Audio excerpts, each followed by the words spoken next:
చేపల పులుసు తయారు చేసుకుందామండి. దాంట్లోకి తగినంత ఆయిల్ వేసుకుందామండి.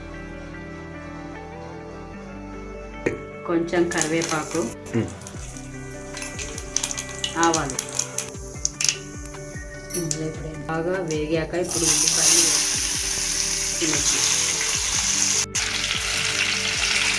ఆనియన్ ఇలా వేగాక ఇప్పుడు అల్లం వెల్లుల్లి పేస్ట్ వేసుకున్నాం. ఫ్రెష్గా నూరుకొని వేసుకున్నాం. ఇలా బాగా కలుపుకుందాం.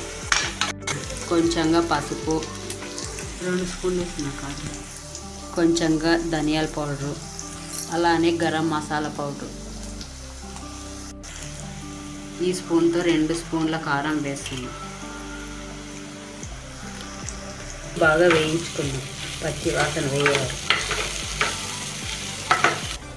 ఇప్పుడు చింతపండు పులుసుని పిండుకున్నాం.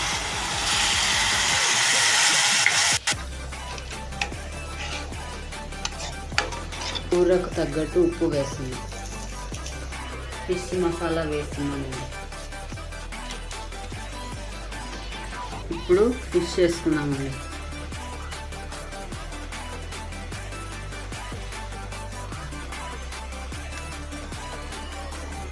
ఇప్పుడు కొత్తిమీర వేసుకున్నామండి. లాస్ట్లో గరిటె పెట్టి కలుపుకోనట్లా ఇలా కలుపుకోవాలండి. ఇంతేనండి, ఈజీగా చేసుకోవచ్చు ఫిష్ కర్రీ.